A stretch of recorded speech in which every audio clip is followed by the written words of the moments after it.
में तो मिक्स होता ही है, तो पर्यावरण को भी दूषित करता है। और वही केमिकल हम मिट्टी में डालते हैं और वो मिट्टी के माध्यम से जो हम सब्जी या तो धान या तो फल फ्रूट जो खा रहे हैं, तो हम मनुष्य के शरीर में भी आता है वही केमिकल्स।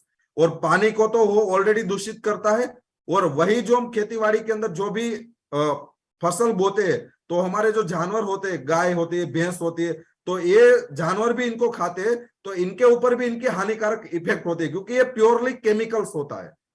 और ये स्ट्रांगली जो फैक्ट्री होती है रासायनिक की, वो फैक्ट्री के अंदर इनको स्पेशली बनाया जाता है। और ये जब इस्तेमाल करते हैं तब हमारी खेती पद्धति के अंदर तो हमें दिखता है कि बेनिफिट हुआ, लेकिन ये भूमि, पर्यावरण, मनुष्य, पानी और जानवरों को ये हानिकारक इफेक्ट देता है, क्योंकि इनके अंदर जो भी फॉर्मुलेशन लगता है वो 100% केमिकल वाला फॉर्मुलेशन लगता है। जब जैविक खेती होती है ना, वो भूमि, पर्यावरण, मनुष्य, पानी और जानवरों के लिए एकदम सुरक्षित है। अब आपको ऐसा सवाल होगा क्या वो नुकसान करता है रासायनिक और जैविक कैसे फायदा करता है? तो मैं बताऊं, जब जैविक खेती पद्धति से आप काम करते हो तो इनके अंदर जो खाद लगता है, जो दवाइयां लगती है, ये स्पेशली जो वनस्पतियां होती है, इनके पत्तों या तो इनके फल फूल और इनके ऑयल, ये जो प्रोडक्ट होती है ना, ये वनस्पतियों के पत्तों या तो वनस्पति के तेल या तो इनके फल फूल के माध्यम से बनती है। मतलब ये 100% नेचुरली इंग्रेडिएंट से बनाई जाती है, जो हमें कुदरत में से मिलते हैं, जो हमें डायरेक्टली कुदरत में से मिलते हैं, पेड़ पौधों में से, इनके माध्यम से ही प्रोडक्ट बनती है। जब ये कुदरत के माध्यम से प्रोडक्ट बनती है ना, तो इनके अंदर कोई केमिकल का फॉर्मुलेशन इस्तेमाल नहीं होता है। ठीक है, तो इनके कारण क्या होता है, हम जो ये प्रोडक्ट इस्तेमाल करते हैं ना, तो ये हम सभी के लिए सुरक्षित होता है।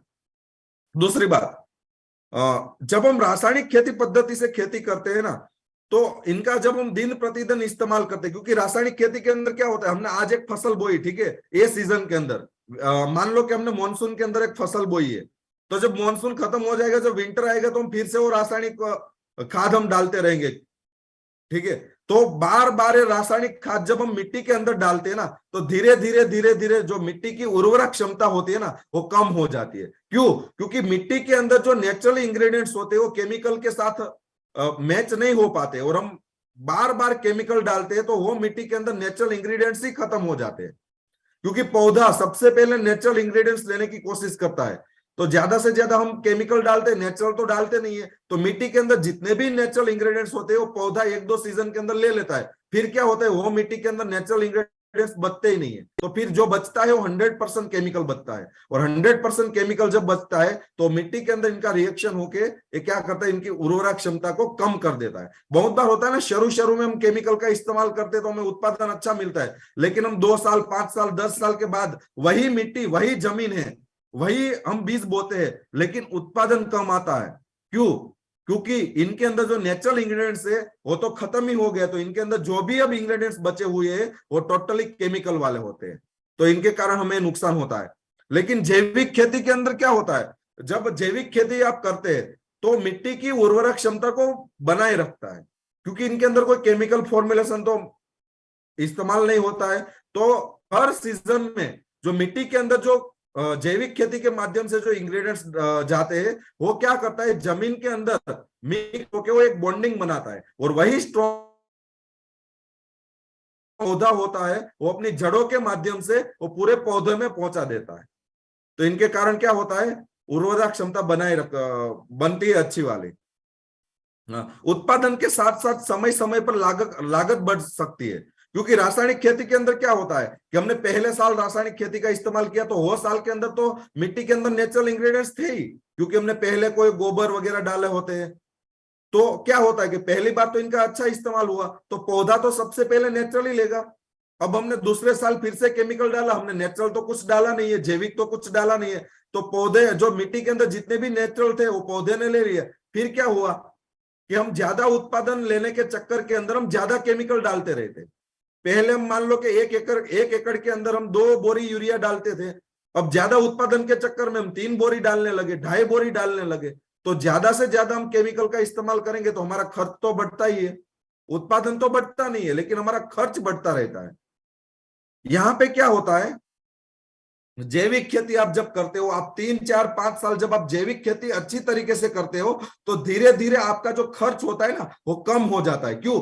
क्योंकि आप हर साल जैविक खेती करते हैं, हर साल आप जैविक चीजें अपने खेत के अंदर डालते हैं, तो अपनी जो मिट्टी होती है ना वो अच्छी बन जाती है। जब मिट्टी अच्छी बन जाती है तो आपको ज्यादा जैविक खाद भी डालने की जरूरत नहीं होती है। मिट्टी के अंदर अपने आप वो जो खाद होता है ना वो रहता ही है, और पौधा वही खाद ले लेता है।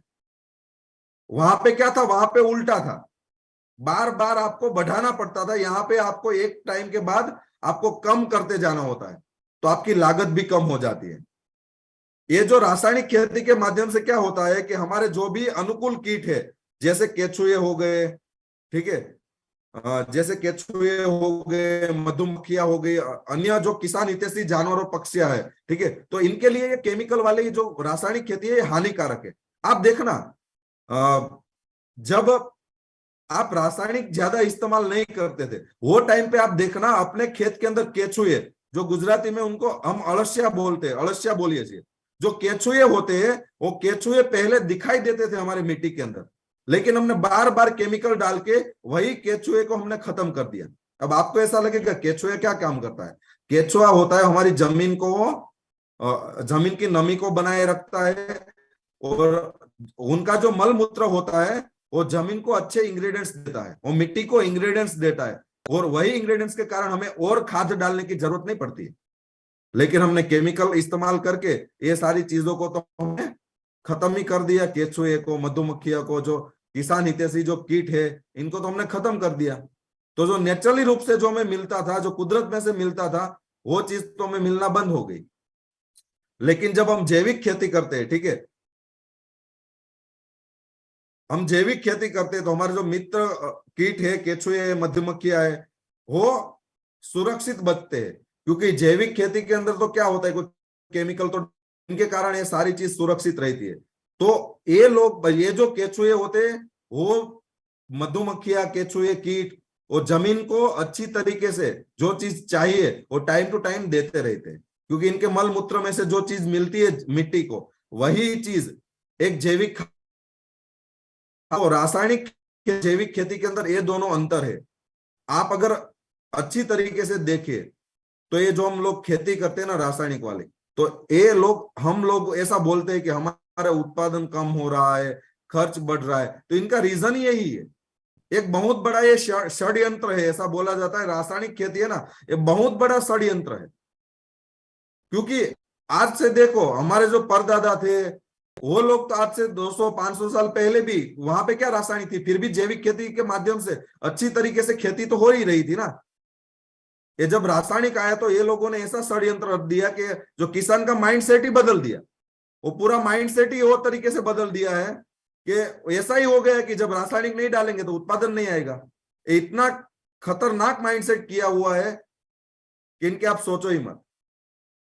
तो टीमेक्स रिटेल लिमिटेड ने ऐसा सोचा कि यार ये सारी चीजों के माध्यम से किसान को तो नुकसान हो ही रहा है, लेकिन जो किसान जो धान, सब्जी, जो फल फूल जो पका रहे हैं, तो वो तो पूरे देश के अंदर लोग खा रहे हैं, तो लोगों को भी नुकसान हो रहा है, देश को भी नुकसान हो रहा है। तो हम कुछ ऐसी प्रोडक्ट का इन्वेंशन करते हैं जो जैविक तरीके से खेती करने वाले किसान को ज्यादा बेनिफिट भी दे और उनका उत्पादन भी ज्यादा है।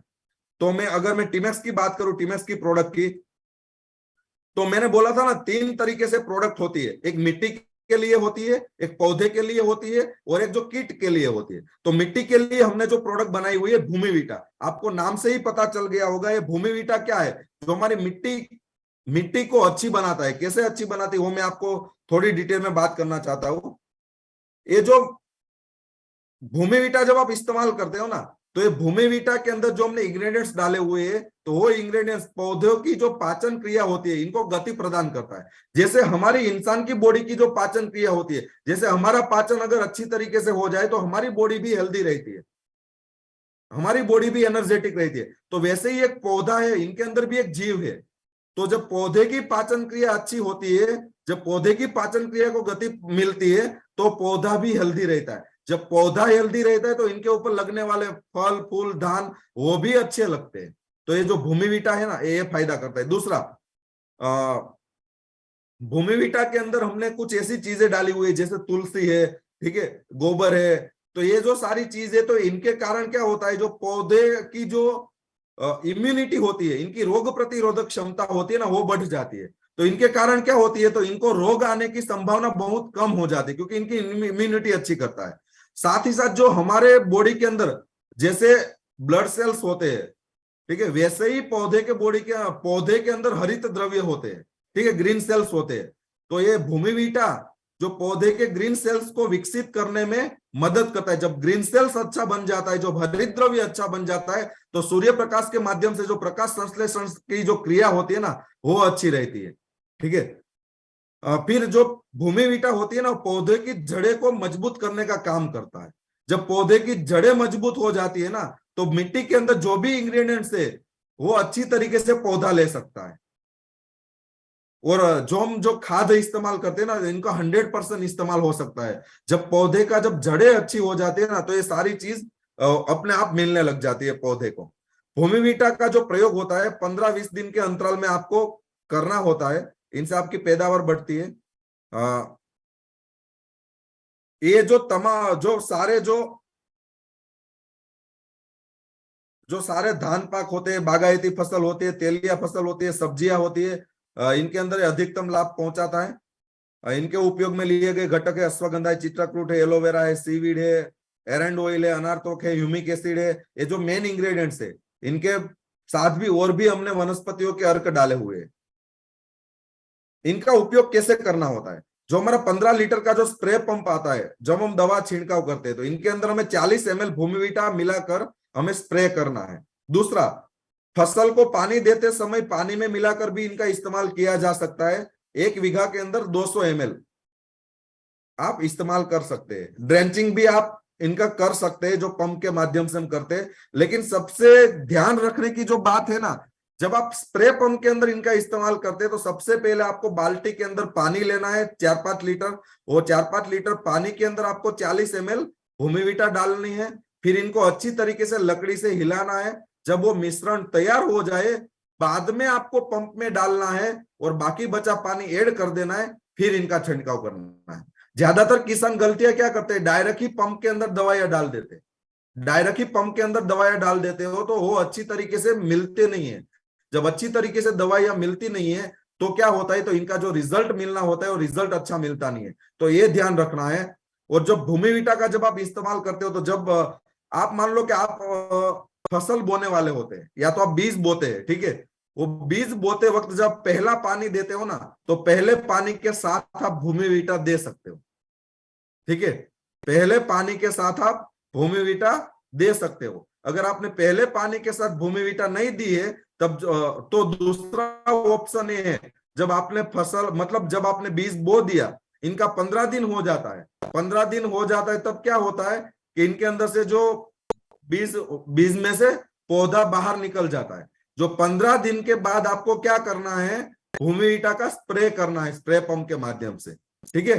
15 से 20 दिन के बीच में आपको स्प्रे कर देना है। तो ये आपको एक ध्यान में रखना है। ये 2 तरीके से आप इस्तेमाल कर सकते हैं।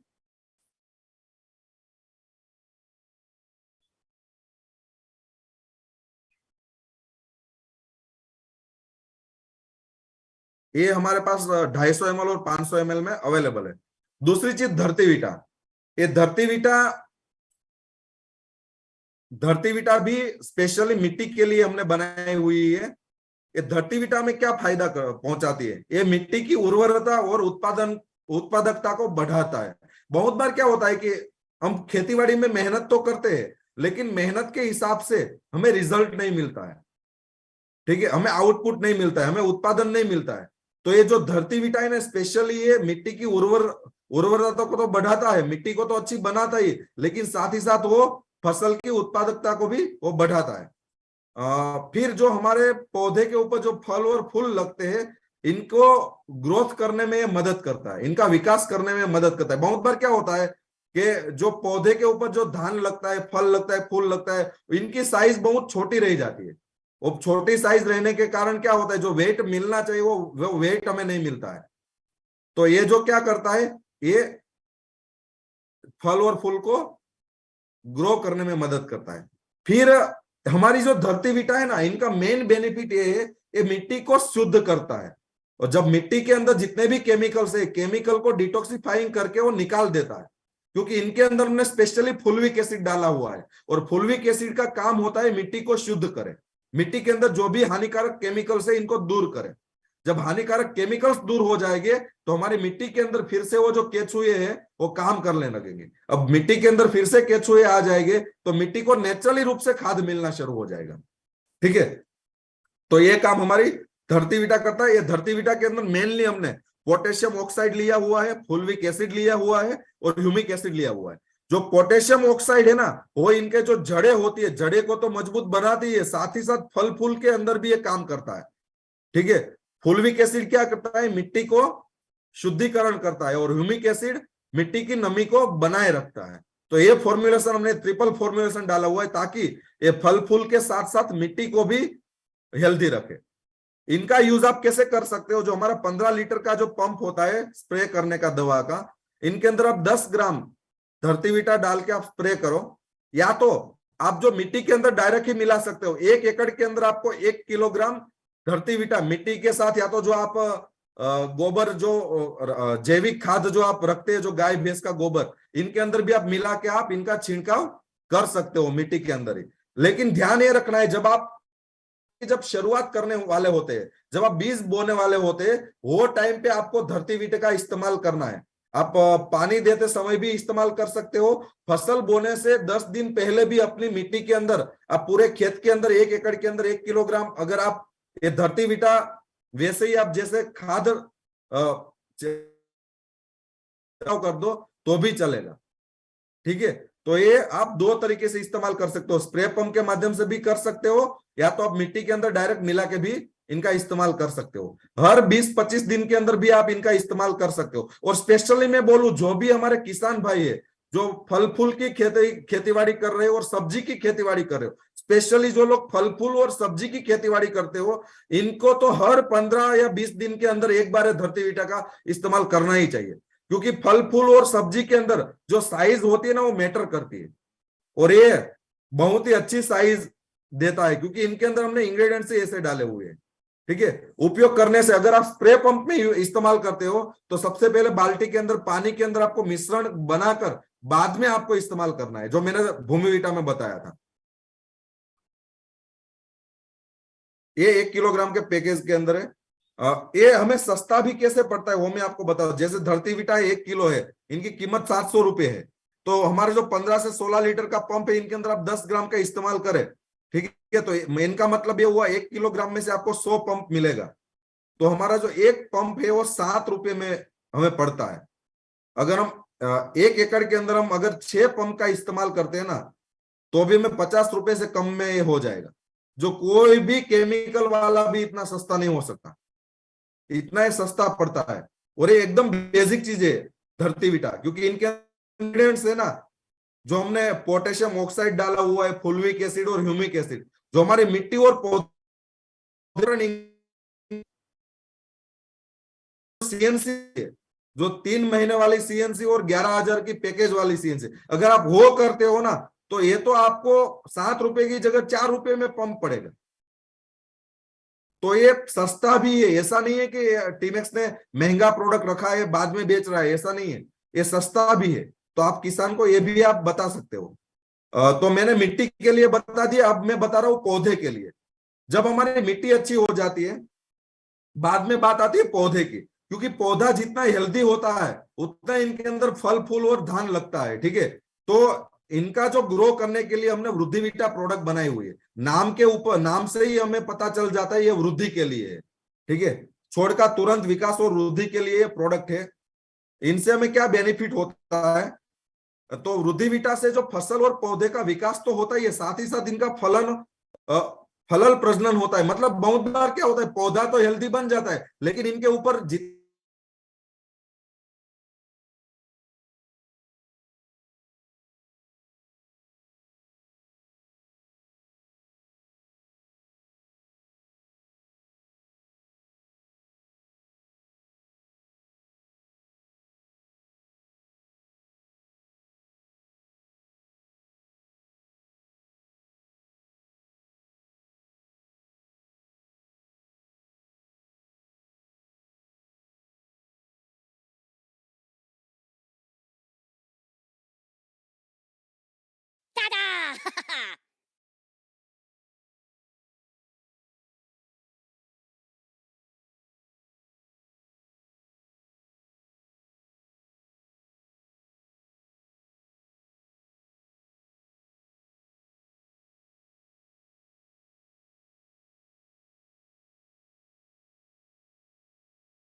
ध्यान रखना है, वृद्धिवीटा पानी के साथ नहीं देना है, इनका स्प्रे ही करना है। ठीक है, उपयोग करने से पहले एक बाल्टी के अंदर पानी लेना है, इनके अंदर 40 ml आपको वृद्धिवीटा डाल के अच्छी तरीके से मिश्रण करना है। बाद में वो मिश्रण पंप में डालना है, बाकी बचा पानी और ऐड कर देना है, फिर छिड़काव करना है। देखो, प्रोडक्ट रिजल्ट देती ही है, लेकिन अगर आप पद्धति से इस्तेमाल करते हो तब। बहुत बार क्या होता है, हम पद्धति से इस्तेमाल नहीं करते हैं, तो क्या होता है, जो प्रोडक्ट का जो रिजल्ट होता है वो रिजल्ट जैसा चाहिए वैसा नहीं मिलता है। अगर आप प्रॉपर तरीके से 100% रिजल्ट लेना चाहते हैं, तो मैं जो पद्धति आपको बता रहा हूं वो पद्धति से आप इस्तेमाल करोगे प्रोडक्ट का, तो वो रिजल्ट देगा ही। ठीक है, ये वृद्धिवीटा हमारे 250 और 500 ml के अंदर अवेलेबल है। फिर नीम ऑयल, ऐसे बोला जाता है नीम ऑयल ऑल इन वन होता है, मतलब ये हर जगह पे हर फसल में काम आता है। क्योंकि नीम ऑयल की मैं बात करूं तो नीम ऑयल के अंदर ऐसा कहा जाता है कि नीम ऑयल के अंदर प्राकृतिक एंटीफिडेंट और ग्रोथ रेगुलेटर मिलता है। ये प्राकृतिक एंटीफिडेंट और ग्रोथ रेगुलेटर क्या होता है, ये नीम ऑयल है ना, वो कीट को तो नियंत्रण करता ही है, साथ ही साथ ग्रोथ को भी वो बढ़ाता है। क्यों? क्योंकि नीम ऑयल के अंदर अजादिरेक्टिन करके एक तत्व मिलता है, इंग्रेडिएंट मिलता है, जो प्राकृतिक रूप से एंटीफिडेंट है और ग्रोथ देता है।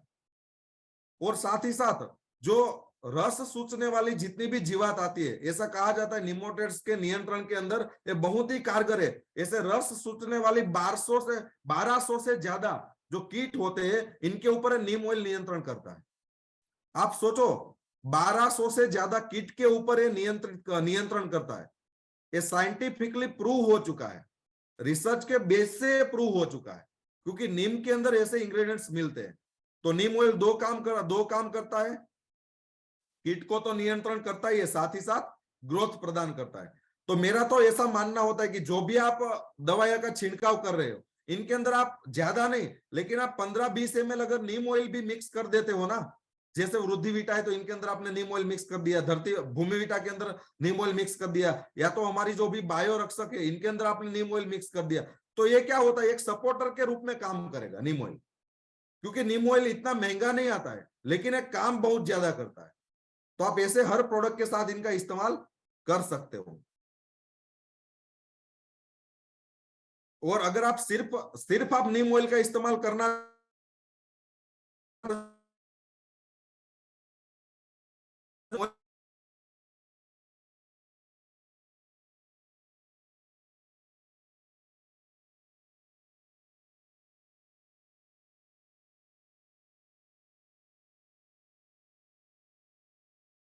स्टिक एंड स्प्रेड, ये जो स्टिक एंड स्प्रेड है, जिनको हम स्टिकर के नाम से भी पहचानते हैं, ये स्टिक एंड स्प्रेड क्या करता है, ये जो भी हम दवाइयों का छिड़काव करते हैं ना, दवाइयों को पत्ते के ऊपर स्टिक मतलब चिपके रहने के लिए मदद करता है, और साथ ही साथ स्प्रेड करता है। स्प्रेड मतलब वो एक जगह पे मान लो कि इनका बूंद गिरा, ठीक है, तो फिर वो बूंद को पूरे पत्ते के अंदर वो स्प्रेड करता है। ठीक है, और साथ ही साथ एक्टिवेटिंग एजेंट है। एक्टिवेटिंग एजेंट मतलब बहुत बार क्या होता है, हमने जब दवाई का छिड़काव किया तो दवाई के अंदर बहुत सारे इंग्रेडिएंट्स होते हैं जिनको एक्टिवेट करना होता है, तो ये एक्टिवेटर के रूप में भी काम करेगा। तो ये स्प्रेड भी करेगा, स्टिक भी करेगा, चिपकाएगा भी, और एक्टिवेटेड एजेंट के रूप में भी काम करेगा। तो ये 3 फॉर्मुलेशन के ऊपर एक काम करेगा हमारा स्टिक एंड स्प्रेड। ये जो स्टिक एंड स्प्रेड होता है ना, इनसे फायदा क्या होता है, इनसे फायदा ये होता है, स्टिक करके रखता है, तो हमारी जो दवाइयां जब हम छिड़काव करते तो लंबे समय तक वो पौधे के ऊपर रहती है। तो बहुत बार क्या होता है, जो कीट होते हैं तो कीट होते हैं, हमने दवाइयां छिड़काव करते तब तो चले जाते हैं, लेकिन 2-3 दिन के अंदर वापिस आ जाते। तो ये जब हम स्टिकर का इस्तेमाल करते हैं ना, तो ये दवाइयों को लंबे समय तक ये पत्तियों के ऊपर चिपका के रखता है, तो जो कीट आने की संभावना है वो कम हो जाती है। दूसरा, बहुत बार ऐसा होता है कि जो मिट्टी के अंदर पानी तेजी से नहीं चलता है, तो ये पानी को तेजी से मिट्टी के अंदर चलाने के लिए भी ये मदद करता है। ठीक है, इनका इस्तेमाल आपको कैसे करना है वो मैं आपको बताता हूं। इनका इस्तेमाल आपको ऐसे करना है कि जो भी हमारी दवाइयां है, जैसे हमारा वृद्धिवीटा हो गया, भूमिवीटा हो गया, बायो 20, 40, 60, 80, जो भी हमारी दवाइयां है नीम ऑयल, इनके अंदर आपको पर पंप, जो 15 लीटर का पंप के अंदर हम दवाइयां छिड़काव करते हैं, इनके अंदर 5 ml आपको ये स्टिक एंड स्प्रेड डालना है। सिर्फ 5 ml, 5 से 10 ml आप डालो तो ये अपना काम करना शुरू करेगा, स्टिक भी करेगा, स्प्रेड भी करेगा, और हमारी दवाइयों के अंदर जो भी इंग्रेडिएंट्स है इनको एक्टिव करेगा, क्योंकि एक्टिवेटर एजेंट है। ठीक है, तो ऐसे आप इनका इस्तेमाल कर सकते हो। दूसरा आप इस्तेमाल ऐसे भी कर सकते हैं, जब आप फसल को पानी देते हो तो पानी देते समय आप पानी के अंदर आप स्टिक एंड स्प्रेड मिलाते हो। ठीक है, जैसे 1 एकड़ के अंदर आपने 150 से 200 ml आपने स्टिक एंड स्प्रेड मिलाया, तो ये 1 एकड़ के अंदर जो पानी पिलाने का जो समय है ना, वो समय का वो बचत करेगा। जैसे मान लो कि 8 घंटा लगता है, तो ये 6 घंटे के अंदर ये पानी को पहुंचा देगा। क्यों? क्योंकि ये इतना पानी को भी स्प्रेड करेगा। ठीक है, तो ये आप ये 2 तरीके से इस्तेमाल कर सकते हो। ये कोई भी रासायनिक और जैविक दवाइयों के साथ ये स्टिक एंड स्प्रेड आप इस्तेमाल कर सकते हो। अब मैंने पहले बताया था मिट्टी के लिए, फिर वृद्धि विटा मैंने बताया पौधे के लिए। अब मैं बताता हूं जब कीट आता है तो कीट का नियंत्रण हम कैसे करते हैं, कैसे कर सकते हैं। तो हमारी सबसे पहली प्रोडक्ट है बायोरक्षक 20। ये बायोरक्षक 20 है ना, सूचक वर्गीय कीटकों के लिए है। सूचक वर्गीय कीटक मतलब क्या होता है? ये जो कीटक होता है ना, वो पौधे के अंदर से हरित द्रव्य होता है, जो ग्रीन सेल्स होता है पौधे का, इनको ये सूच लेता है। ठीक है, जैसे मॉस्किटो होता है ना, मच्छर, वो क्या करता है, वो हमारे खून को जैसे सूच लेता है हमारे बॉडी में से, वैसे ही ये जो सफेद मक्खी है, चेया है, हरा तेला है, मकड़ी है, कथीरी है, मिलीबाग है, ये सारे पौधे के अंदर से, पत्तियों के अंदर से रस सूचने लगते हैं। तो ऐसी जब कीट लगती है तब आपको बायोरक्षक 20 का इस्तेमाल करना चाहिए। ये जो थ्रिप्स है, ठीक है, जैसे थ्रिप्स है, कैटरपिलर है, व्हाइट फ्लाइज है, सफेद मक्खी, फिर लिली पॉप्टी है, मिलीबाग्स है, और जितने भी रस सूचने वाले कीटक है, इनसे ये हमारे पौधे को बचाता है। इनका उपयोग कैसे करना है?